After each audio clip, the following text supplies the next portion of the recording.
Ilmu muslimat dirahmati Allah menjadi satu arah pandu kepada kita. Yang ni okey ke KO? Kan muslimat? Sebab itu antara contoh tadi menutup aurat, kita rasa menutup ke membalut?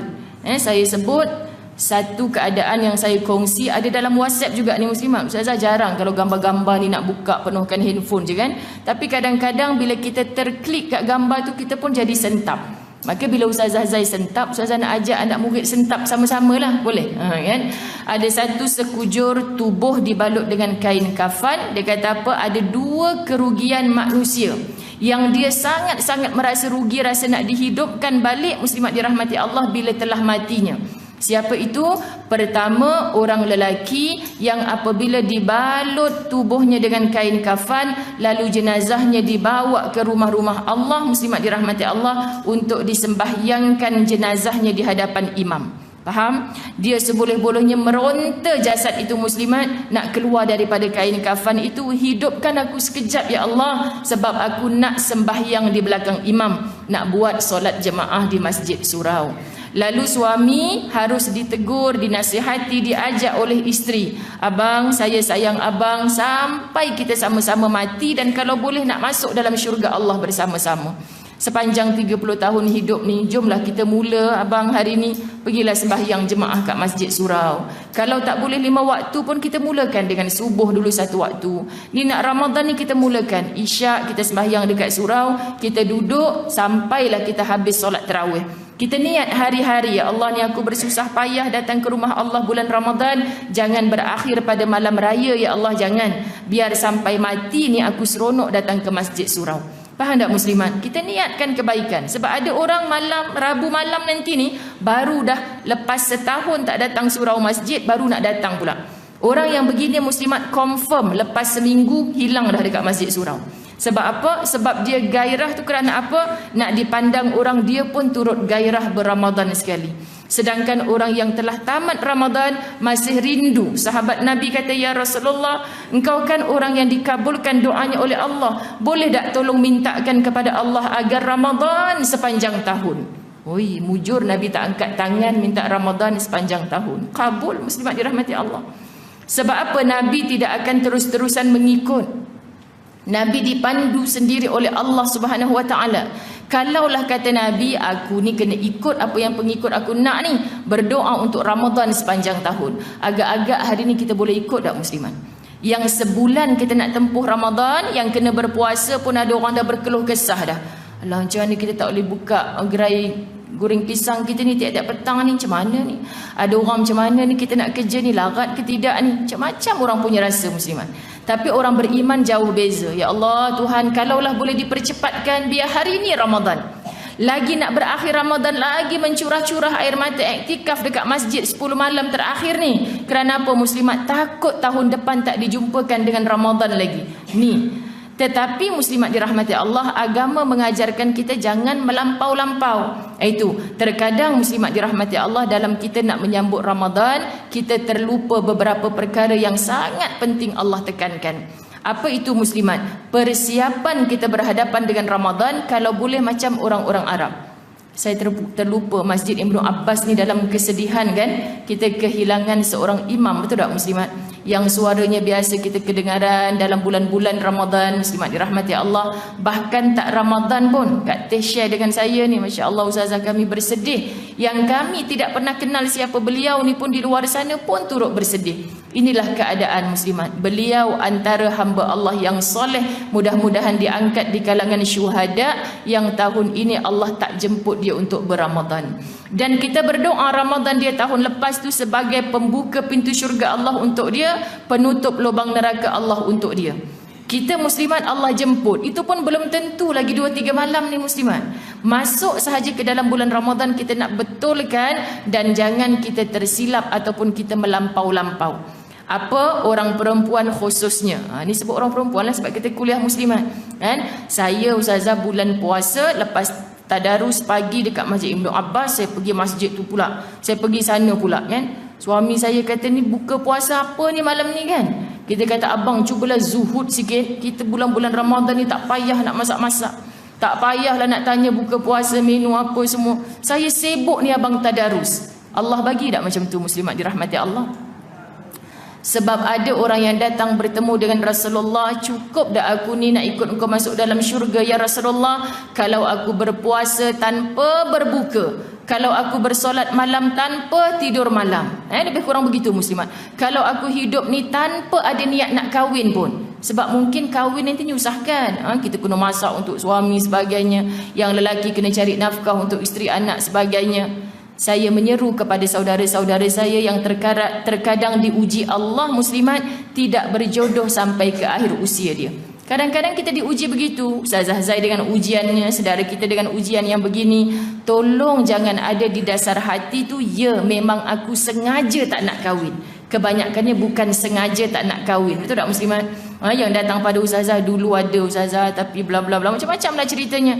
Tapi sejak daripada peristiwa tu saya macam takut ustazah kan. Saya takut nak kahwin. Maknanya dulu dia pernah ada rasa nak kahwin muslimat, tapi ujian datang mentakdirkan dia tidak berjodoh sampai akhir hayat dia.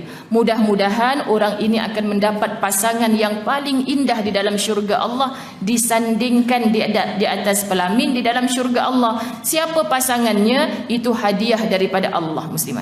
Dan kita ini atas dunia, jangan kata sengaja tak nak kahwin. Balik majlis ilmu cakap ke anak-anak, "Woi mama hari ni terkesan lah dengan kuliah hari ni. Jadi mama rasa kau belanja kahwin pun paling murah sekarang 20,000. Baik kau niat sekarang tak payah kahwin. Ikut Nabi masuk dalam syurga. Kahwin pun menyusahkan, maknya pun melampau-lampau muslimat. Sedangkan yang berpuasa, kata Nabi, kalau betul-betul nak ikut aku ke syurga, yang berpuasa aku pun berbuka, yang bersolat malam aku pun tidur malam, dan aku pun muslimat dirahmati Allah berkahwin. Siapa tidak mahu berkahwin, tak nak ikut perkara-perkara yang Nabi buat, maka muslimat dirahmati Allah, khawatir Nabi tidak mengaku sebagai umatnya. Bila Nabi tak mengaku sebagai umatnya, apa yang terjadi? Nanti di mahsyar kita nak panggil, ya Rasulullah, berikan aku syafaatmu. Sebab dengan syafaat Nabi mudah-mudahan mudah. Allahumma hasibni hisaban yasira. Kita minta ni hari ni, Tuhan, nanti bila tiba hari hitungan hisab, engkau permudahkan hisabku ya Allah. Mudah hisab tu muslimat dirahmati Allah, antara dorongan yang paling indah adalah sebab kita dapat syafaat Nabi sallallahu alaihi wasallam. Kalau kat dunia kita tak ikut sunnah Nabi sallallahu alaihi wasallam, Nabi kata Nabi berpuasa dan Nabi mempercepatkan berbuka. Kita pula melambat-lambatkan, minta maaf lah bang, tak siap masak nasi lagi ni, sibuk tadi kat masjid. Tu mohon terasa muslimat dirahmati Allah, khawatir kita. Saya risau orang perempuan dah menyusun kan. Saya ustazah, ada tak masjid yang buat 48 rakaat ustazah? Saya tak boleh lah kalau 20 tu dulu. Kita ni berkira sangat dengan Allah kan ustazah kan. Ada orang jumpa ustazah muslimat kan, kita ni kan ustazah, orang-orang masjid ni asyik cari yang 8 rakaat je. Kalau dengan Allah kan main berkira lagi. Saya ni akan wajibkan diri saya 20 rakaat. Muslimat dia pergi kempen semua. Dah orang lain mengadu kat ustazah dia tu tak apalah, tak ada tanggungjawab kat rumah. Kita ni balik dengan anak tanya homework lagi segala ustazah. Dia pergi cakap engkau ni dengan Allah berkira sangat. Malu saya ustazah depan orang dia cakap macam tu. Jangan melampau sangat ibu. Sebab apa? Kita tengok kata Allah. Apa dia? Katakanlah hai ahli kitab, janganlah kamu melampaui batas selain kebenaran dalam agamamu. Itu yang Nabi benarkan. Berpuasa tapi berbuka, muslimat dirahmati Allah. Ada banyak lagi contoh. Dan janganlah kamu mengikut hawa nafsu daripada suatu kaum sebelummu yang telah sesat dan menyesatkan.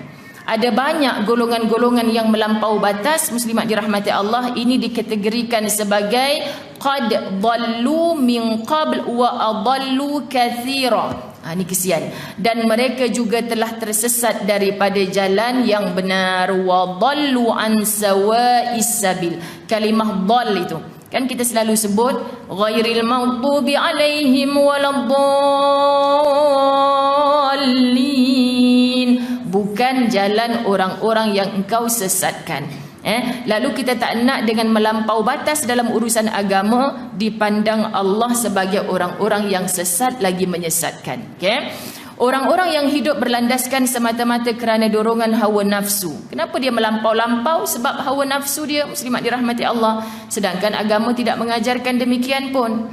Menikmati segala kurnia dan nikmat Allah akan sentiasa berada jauh dari jalan kebenaran. Sebab itu tujuan kita hadir ke majlis ilmu untuk mendidik nafsu. Apa yang kita nyanyi tadi muslimat?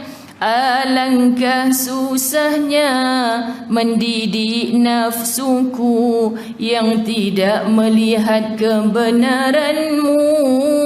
Betul tak? Lepas satu kuliah di satu tempat, ada orang WhatsApp, Ustazah, perenggan yang terakhir itu saya betul-betul sentap, dia kata. Dah kenapa pula kak? Sebab inilah perkara kita mengaji, tapi masih tak boleh mendidik nafsu. Itu muslimat. Sebab nak didik nafsu ini adalah perkara yang sangat sukar. Lalu mudah-mudahan dengan ilmu, bila kita melangkah keluar dari rumah, majlis ilmu mana kita nak pergi ni, tajuk apa kita nak belajar ni, wahai Allah, Allahumma ilman nafi'ah, minta ya Allah berikan aku ilmu yang bermanfaat. Kenapa muslimat? Bermanfaat itu maksud bukan kita dengar sahaja lalu keluar di telinga kiri kita balik. Kita nak bila kita dengar, turun dekat RNR yang bernama hati. Hati yang hitam makin putih, hati yang gelap makin terang, hati yang keras makin lembut muslimat. Tu tadi orang saja nak mengapi-apikan kita, kita ambil jalan untuk mengalah muslimat dirahmati Allah. Ada peluang untuk melampau-lampau, tapi kita kata ni agama tak ajar macam ni, kenapa kita nak buat macam ni? Maka nafsu akan tewas. Nafsu jangan dihapus, sebab kalau dihapus payah juga muslimat. Kan? Buka puasa nanti kita, mak tak nak lah, mak ni mak punya favourite ni dulu kan, tak nak, mak tak nak, tak ada nafsu, tak ada nafsu. Pengantin malam pertama tak nak, tak ada nafsu, jenuh juga muslimat dirahmati Allah. Tak ada nafsu ni payah. Tolong jangan silap berdoa, ya Allah hapuskanlah nafsu yang ada pada diriku. Bahaya ni muslimat. Jangan dihapus tapi diurus. Diurus dengan apa muslimat? Dengan ilmu lah. Ilmu yang mengajar kita macam ni boleh ke tak boleh. Boleh je asalkan aku suka. Aku suka ni Allah suka dah. Kalau Allah suka baru aku nak buat. Terkadang benda yang aku suka ni benda yang Allah tak suka, maka utamakan kesukaan Allah. Ini cara kita mendidik nafsu. Kenapa sekarang kau dah tak macam dulu dah? Kalau dulu lauk sampai 3, sayur 2, kan penuh atas meja ni. Sekarang muslimat yang penting kita makan. Kita berjaya pula tarbiyah seluruh keluarga kita. Kan tahun-tahun lepas kita banyak buang makanan dalam tong sampah. Tahun ni okey tak kalau mama buat macam ni? Okey mama, tapi bazar nak pergi juga. Okey tak kalau bukan tiap-tiap hari bazar tu? Kita buat jadual.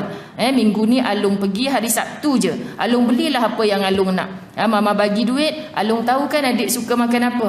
Jangan hari-hari lah, sebab hari-hari pun mak masak.